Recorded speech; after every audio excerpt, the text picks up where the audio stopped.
Yeah, yeah, yeah. The absolutely best resource is not like a real-time they're called entagma.com, but they are like super nice resource for Houdini. Uh, they, I mean, it's not like Unreal specific or anything. It's just Houdini specific. But I mean, if you make a digital asset in Houdini, you could just drag it to Unreal if you have the plugin installed and use any exposed parameters there. So I would say uh, I can actually make a list, but because I know a lot of cool yeah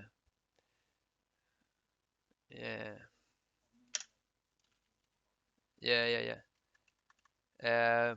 Yeah, I mean anyone that's kind of technically oriented, I would say I would definitely recommend putting time into Houdini because it's like to me like I used Maya since it came out like in 98 or something, 99, and it was really good then. I mean for rigging and animation I think it's quite good still, but uh, for like a new school kind of modern workflow for creating complex environments and stuff like that is like a I would it feels like I would never use I would use Houdini like any day.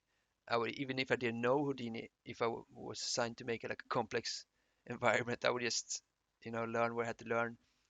uh, I'm a really fan of Houdini. It's like super cool software. uh, so yeah, I will make a note actually. I need to make notes on everything. Houdini tutorials,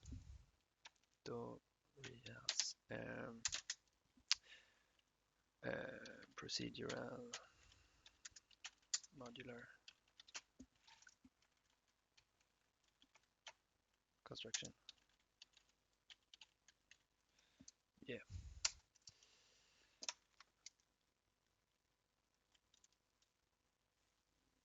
Uh, yeah, they have a version for that, and it's I don't know the name of it. It's something like Apprentice or something like that. Uh,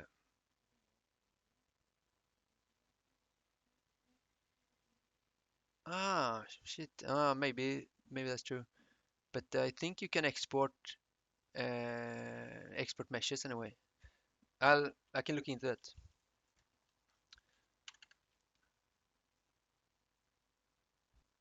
Uh, I mean, it depends. I mean, if you kind of tech art person that likes blueprinting and stuff like that, it's uh, it's kind of cool. It's kind of easy.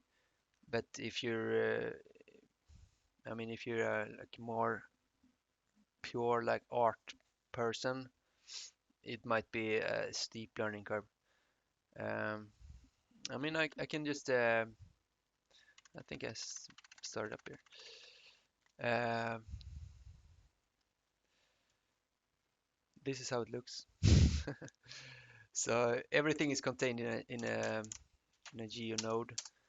Uh, uh, Cubes. It has really strong booleans, for instance. Um, Actually made like started making a super simple procedure building. Uh, anyway, I do from scratch. It if you it's based on points, so like everything you make when you're gonna clone stuff, you usually work with points. Like this is a grid, but it's also like easily 10 points. So if I make a cube here and I copy to points, it's gonna take all the points from from the second input and just uh, put cubes there. So it translates like really easily between different types. It only has pretty much like points and edges and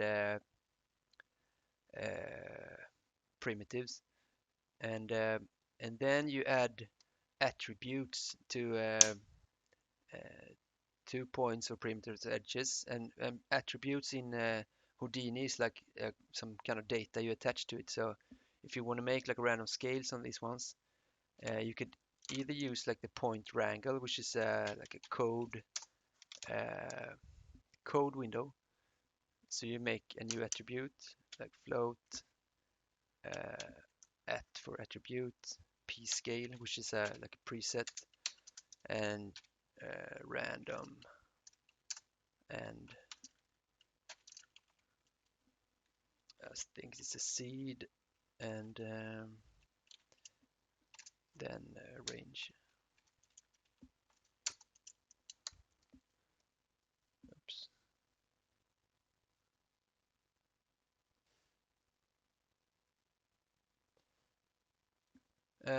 Int random float.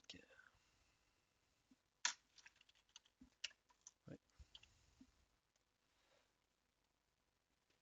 Okay, so this one, it made a random value, but the seed is same for every point, so they will all be the same. But if you use like the point number, which is also like a built-in PT num, you will get random scale for these ones. And if you add something to that, like make a slider with a random seed offset, uh, channel float called seed, create that slider, and then you can just easily punch in different seeds and make random stuff. Um, and and so this is one way, like using code, and they also have the VOP, which is like more a blueprint style operator.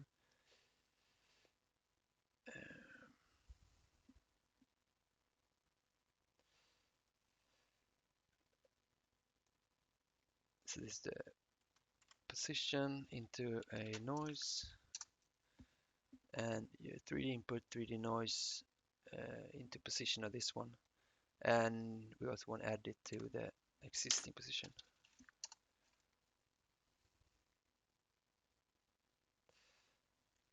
Oh yeah, and we have an amplitude here, maybe 5, 2. Yeah. So I mean, this is pretty much like a blueprint.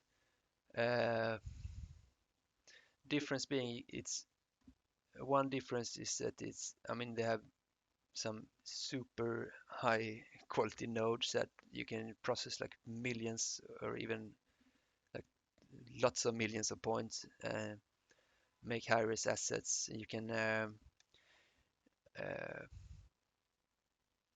can easily convert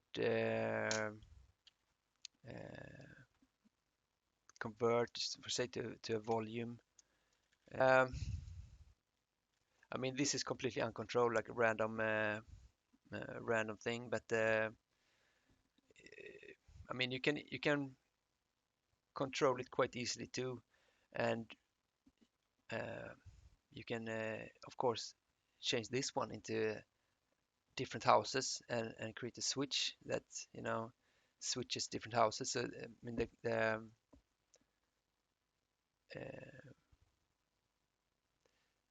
the graphs get more and more complex, but you can always like build it up quite simply. So yeah, this is just random cubes on a grid. But I mean, you could also, they have really nice tools for importing like open street data. If you want to base a scene on some actual city or blocks, that you can find that for free too on a NASA website. It's called something, I don't remember right now, but I can look it up. There's actually a Entagma tutorial on that street view thing. Open map.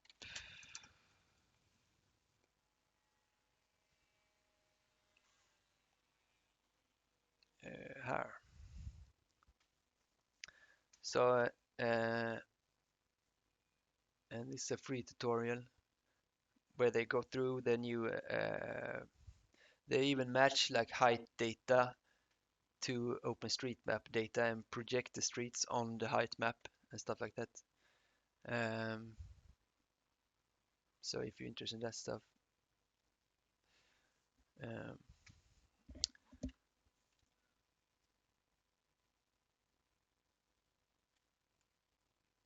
yeah, yeah. I mean, a lot of game companies are going to Houdini because they have like the basis of Houdini is like really powerful data processing. So I mean they're ahead on that because they already kind of the base of it is this like data processing style. So when new data comes along, uh, like street maps and all that, it's quite easy for them to adapt their software and just make some new like input output nodes. Like I made some like visual or some medical visualization stuff like that. I made some and Houdini started Googling how to get like molecular database files into Houdini, and I don't even need to convert. They just read the protein database base files uh, straight into Houdini. So these are like yeah, and the red part is actually based on actual protein database uh, files like scientific data. So and you just open them, just export a like ASCII version and read and write into Houdini.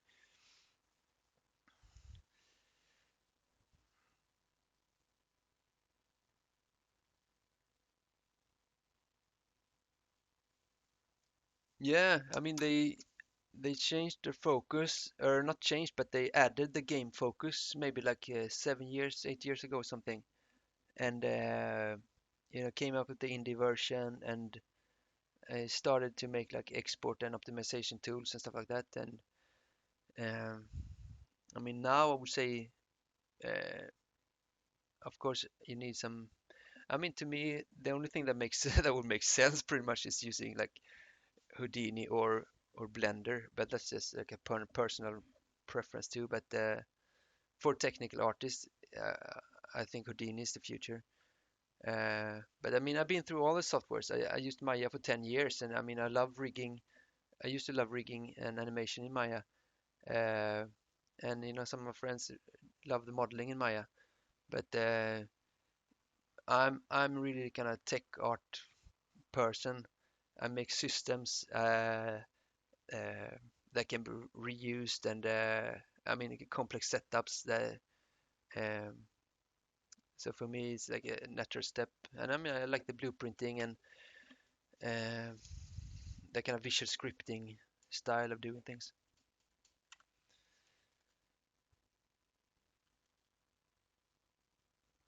It's really good for that. Yeah, it's really good for that, but for like modular cities, modular buildings and all that, it's really well suited. Yeah, I mean anything procedural. So if you want to make small systems, I mean if you want to make like one building, uh, I would probably like just build it in ZBrush or something like and paint and do all that. But if I'm gonna make 100 buildings or like 8 buildings or a lot of buildings, I would probably set up a system in Houdini to just be able to. I want 8 floors, I want 3 floors, I want this many windows, I want um, yeah, whatever. Yeah, I got the question from about this a couple of days ago, so I just made this one in like in 1 hour. It's not it's only one type of wall, so um, it's not very modular, but still I can paint a new building uh, and just it's there. It's a new curve. Uh, and also if you want to change floors, uh, and also if you want to make I mean, it's for procedure kind of people. If you're gonna make 1 billion, just make it. A lot of times, like one of my friend who's a really good sculptor, he makes so good ZBrush work. So I would never like encourage him to do Houdini because he would just get stuck there and But for me, it's a really amazing tool.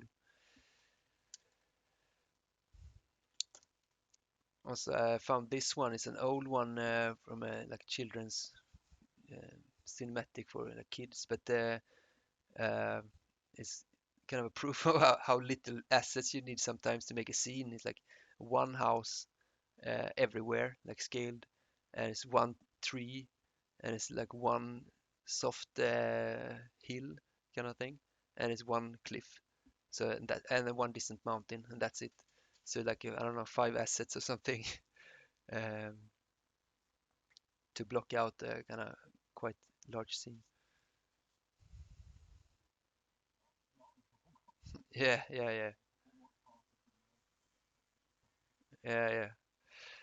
Yeah, I'm not like I said, I'm not an expert on that. I usually I do a lot of optimization, but I'm not super technical in that aspect. But I will look into it and try to put together some basic info at least. All right. Um, I will sneak out a bit earlier because I need to put money in my car. But uh, really nice to be here and see you on Wednesday. And post any questions you have, and I will try to prepare. Thank you.